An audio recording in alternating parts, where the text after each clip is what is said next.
In this world of woe, so much suffering and misery.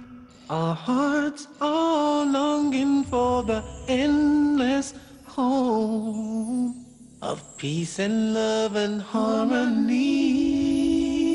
Oh, no more bitterness, hatred or greed. Paradise is the place we need.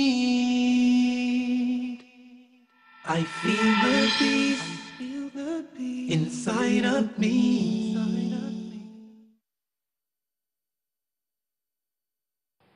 Greetings and peace. This is Dr. Laurence Brown with another episode of Interfaith Issues. I'm going to be speaking today as if I am interviewing myself. I have received a number of questions from a variety of people over time, and I thought that it would be fun for me, hopefully interesting to you, to hear me answer some of these questions. So, let us begin. In one of the earlier episodes, I described the pathway by which I became Muslim. I have been asked, one of the questions I have been asked is, what happened to me after I became Muslim? Did I encounter any difficulties? Well, I think it's very difficult for anybody to make such a radical change in their life, especially in the West, to become Muslim and not encounter difficulties. I remember that initially I had an overwhelming feeling of peace and contentment. And in a very large way, that feeling has never left me. But my worldly life was thrown into turmoil. My parents could not understand my choice. My brother had become Muslim before me, and he is actually the one who introduced me to Islam. And we are the only two children in the family, just my brother and myself. So when I became Muslim, my parents felt like they had lost their only other child to Islam. Now, my parents, during my time with them, were never practicing Christians. But all the same, they saw my conversion as disruptive to their lives. And I think it was. It is almost impossible to convert to Islam or to make as large a change as a person makes when you change religions without having it be disruptive to some degree. So I admit, I was a little bit like the reformed smoker. I couldn't talk about anything else. I was probably a little bit overbearing in my opinions, but all the same, in very short order, my friends deserted me. My parents did not want to have any contact with either my brother or myself. I remember one time we actually received a message where we were told by them, do not visit, do not call, do not write, we do not want a postcard, email, nothing. They did not want any contact from us whatsoever. So I was cut off from friends, I was cut off from family, I was treated differently at work. What is now my ex-wife became my ex-wife. She divorced me, and she took the children. I lost, of course, in the process, I lost my house, I lost my property, I lost my car. You know, it sort of sounds almost like a country song, because I also lost my dog. But no, this is not one of those cases where I lost my wife and my dog, and gee, I really miss my dog. No. You know, that's good for a country song, but it's not good for reality. The fact of the matter was that it was very traumatic. And I remember as I was going through all of this, I went from living on a country estate. We had a couple of acres. I don't know if you could call it an estate, but we had a couple of acres with a very large house and a second guest house, not a guest room, a guest house on the property. And I went from living in that to living in a little rent-by-the-week studio apartment that when you walked to it up the stairwell or in the elevator, it reeked of urine, to give you an idea of the quality of people living there. And not only living in this miserable little studio apartment, but sharing it with another brother who was getting divorced and who was on hard times. And the funny thing about it was, I remember that those were some of the happiest days of my life. I remember looking around and thinking, what's wrong with me? I mean, in the movies, when you get divorced, you become dysfunctional. You start punching holes in walls and causing deliberate accidents with your car, and you just become dysfunctional. But I was happy. As a matter of fact, as I said, it was some of the happiest days in my life. And it was then that I remember, looking back on it, that before I became Muslim, I had prayed a prayer called the Istikhara prayer, the guidance prayer. And in this prayer, we ask God, we ask Allah to choose for us, to guide us to what He knows to be best for us and to bring it to pass, and to make us pleased with it. And it was then that I realized the mercy of our Creator when He answers a prayer, how completely He answers it. Because He had chosen for me what He knew to be best for me in answer to this prayer. Not only that, but as much as I felt a dislike for what was happening, He had made me happy with it in a way that I almost could not understand. Truly, our Creator speaks the truth, and we are promised in this religion that you do not give up anything for the pleasure of Allah except that He replaces it with that which is better. When I became Muslim, I became divorced. Allah gave me another wife. I lost my children to custody in the first family. Allah gave me a new child and a new family. Eventually, I was squeezed out of my job because of the anti-Islamic, anti-Muslim prejudices in the military, which is where I worked. I felt I could not continue because of the prejudices that I was experiencing from my co-workers. I gave up my job. Allah gave me a better job, times and times better. I lost my house to the divorce. Allah gave me a home in the holy city of Medina. I lost my wealth. Allah replaced it and multiplied it. I cannot think of anything I lost except that Allah replaced it with what He knew to be better. I didn't lose my parents forever.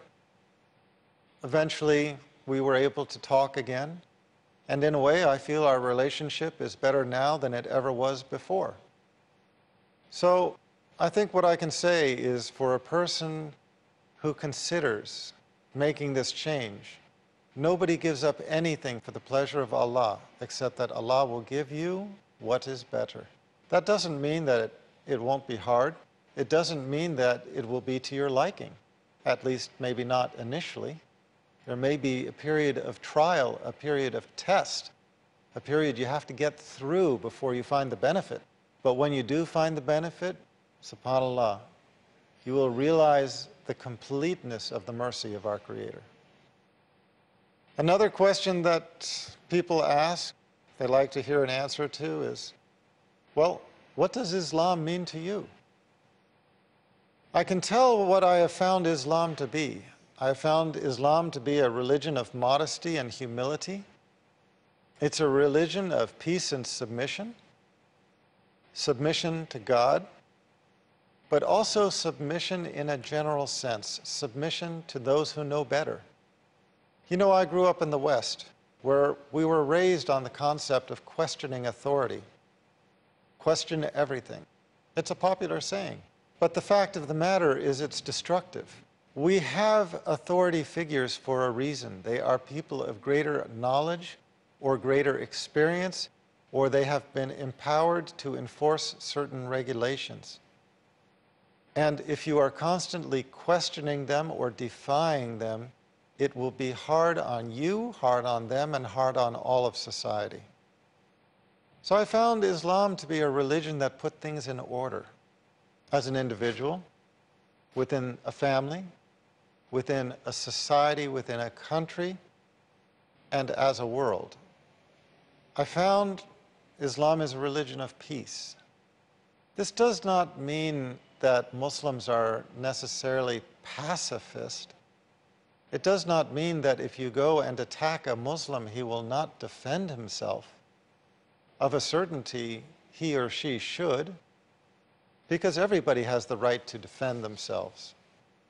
But it does mean that I found Islam to be a religion of peace. Before Islam, I didn't have peace in my life. I cannot remember ever having peace in my life until Islam. After Islam, I found peace in practically everything I did. Before Islam, I was fascinated with certain things. I was interested in knives. I was interested in guns. I used to play paintball. Look, I was in the military. It's something that we did. It's something in the West that we enjoyed. I watched the Rambo movies, the Commando movies, the James Bond movies. I lived that life. I dreamed those dreams. But something happened to me after I became Muslim that I can't explain, except to say I simply lost interest in all of those things. I sold or gave away my guns. The same thing with my hunting knives and my this and that knives. Something entered my heart to where I did not even like to see a knife with a tip to it. You go to my kitchen and you will find two things. You will find my wife annoyed at me because of the second thing, which is that I've taken all the kitchen knives and broken the tips off of them. I honestly cannot understand the need for a tip to a kitchen knife. Nobody ever uses it, and it is only something that can cause harm.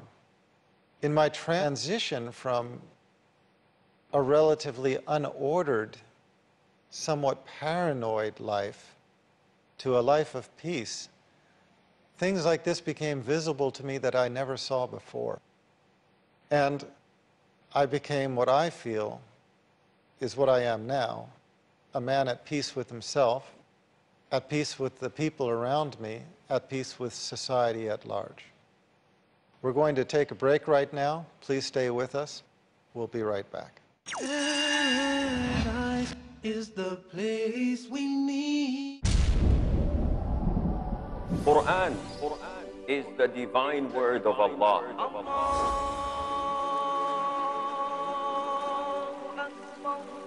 It is the final revelation to humanity.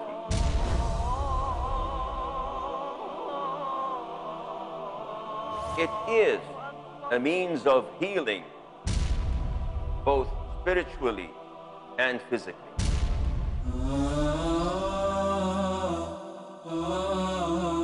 Whosoever abides by it is guided.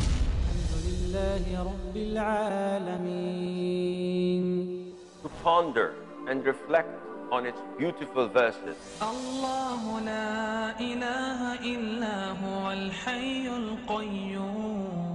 Join me on Tafsir al-Quran al-Kareem. Appreciate the significance of tafsir to realize the essence of the Quran in Tafsir of Quran. Tonight at 11 p.m. and repeat telecast at 12:30 p.m. Saudi Arabia on Peace TV. Let's come under the shade of the scholars. So the issue is a problem of knowledge. Asim Al-Hakim. Why do people do bid'ah? Imam Malik said, whoever claims there is a good innovation in the deen, Salim Al-Amri. he is accusing that Prophet Muhammad did not convey the message. Dr. Mamdouh Muhammad. If you know that the Prophet ﷺ did something and I do something else, you have to follow the Prophet ﷺ. Don't follow me. Abdul Rahim McCarthy. But if each one believes his goal is to please Allah, to follow the sunnah of Rasulullah ﷺ. Abdul Rahim Green. I think this really is to do with your internal state. Where does the Quran and Sunnah point to? Muhammad Al Sharif. We have to follow what Allah and His Messenger said. Let's imbibe from these scholars the fruitful solutions for the problems of the world.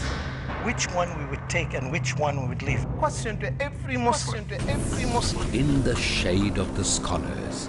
Today at 6 p.m. and repeat telecast at 5:30 a.m. Saudi Arabia on Peace TV. Paradise is the place we need. Welcome. This is Dr. Laurence Brown, continuing with the discussion I started at the beginning of this episode of Interfaith Issues. Basically, I am answering questions that I feel the audience has expressed interest in or is interested to know the answers to, and I will continue from where I left off. I think one common question that comes up for any Muslim is simply what groups they belong to or what groups they endorse. I was just speaking of the fact that when I became Muslim, I found that my life became much more peaceful, much more enjoyable, much more fulfilling. And I can't explain all of the reasons for that, except that Islam is a religion of peace, and it is a mercy from our Creator that He blesses us with this feeling. When you feel that you are on the right path, doing the right thing, recognizing your Creator, and worshiping Him in the manner that He desires and deserves to be worshiped in, that peace simply enters your life. But for me, when it comes to joining groups, I have never been particularly interested in that. There are, of course, a lot of Islamic groups, and they all have their own enticement, but I have never been one to really join a group. I guess at the heart of things, I'm pretty much a loner. That's the way it is, and I'm happy that way. And Islam gives us the right to remain true to ourselves. Over time, I have found a couple of organizations that I feel are doing good work. One of them is the Canadian Dawah Association, based in Toronto. And they have appointed me their Director of Interfaith Affairs. Obviously, I'm filming these episodes for Peace TV for a reason. From what I have seen, Peace TV is doing a good job of conveying the peacefulness of Islam and the truth of its teachings. Then again, if I find that any organization I have worked with or I have joined ever expresses views which are different from my own, I would be the first to try to correct them, to criticize, and failing that, to leave. It's just an element of my being, but in becoming Muslim, I have transitioned from a very imbalanced life, a life in which everything I did was for money, everything I did was for worldly pursuits, to a life in which my pursuit is the pursuit of peace, not only for myself, but for those around me, and to improve myself as a Muslim, and to spread the message of revelation. That doesn't mean that everybody has to accept it. Our job is only to convey the message. My platform is to recognize that everybody has the individual right to freedom of choice of religion. We as human beings, hopefully as golden rule human beings, would like to treat others the way we expect them to treat us. So we should tolerate individual choices of religion as long as they are not destructive. And, if possible, work toward an ethic that all people can embrace as a code of life, a universal code which can be accepted by all people, cutting across religious and cultural boundaries, in the hope that humankind can arrive at an agreement upon a global ethic. That is what I strive for. But as far as joining groups, frankly, I try to stay away from that. Next question. Somebody asked me a question just the other day, which I thought was one of the best questions I've heard for a long time. And that was a Christian who approached me and just said, "How do you know? I want to believe, but I want to have certainty. So how do you, as a Muslim, feel that you know that you are on the correct path?" I think my answer to that question is simply that religion is as much a state of the heart as it is a state of the mind. We arrive at belief in God through a process of looking around ourselves, asking if this incredible frame of existence could possibly exist without a creator. Praying to that creator to guide us, and then receiving guidance, following. That's what happened to me, and that's what happened to a lot of others who I know of who have become religious at some point in their lives. In the end, people are different. Some are intellectual, some are emotional. Some have a balance in between. But the one thing that we have in common is that, in the words of Malcolm X, we are one mankind, united under one God. Well, perhaps united is not the correct word, because we're not united, but we are one mankind under one God. And we hope it someday to be united. We haven't achieved it yet. But if people work towards what I described, recognizing each individual's right to freedom of religion, tolerating individual differences in religious choice, as I said, as long as it is not destructive, and working towards a global ethic that all of us can accept, not only for ourselves, but for others, we have a chance of achieving that. But back to the question, how does anybody know that they are upon the right path? Well, each person simply has to ask their heart. Because the fact of the matter is, we all know that there are a myriad of religions out there. And we all know that for every religion there are devoted followers who think that they are upon the right path. And we all also know that if there is only one creator, there can only be one religion that is most pleasing to him. So there can only be one religion of truth, whereas all others are to one degree or another deviant, astray. The only way I know of to be absolutely certain that you're on the right path is to pray for guidance. And interestingly enough, I have found that when you suggest that to most religious people, most of them say, "Oh, you know, I could never do that. That would be insulting to my creator. I'm already a," you can fill in the blank.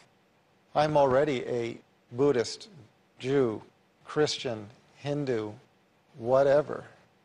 It would be insulting to my God if I asked him to guide me to the religion of truth." Well, it seems like a bit of a vain argument. Muslims pray 17 times a day minimum. 17 times a day, they ask their creator for guidance. They don't pray 17 times a day, they pray 5 times a day. But within the prayer, the supplication is repeated. So it comes out to having said 17 times a day, minimum. The Muslim says 17 times a day minimum, "Ihdina siratal mustaqim." Guide us to the straight path. Siratal ladina an'amta alayhim ghayril maghdubi alayhim waladdallin. The path of those upon whom thou hast bestowed thy grace, those whose portion is not wrath and who go not astray. So 5 times a day Muslims pray, but when you add up the repetition of what we say during the prayer, 17 times a day, Muslims ask their creator to guide them to the straight path, the path of those upon whom he has bestowed his grace, those whose portion is not wrath, and who go not astray. Is there any way that anybody can object to that prayer?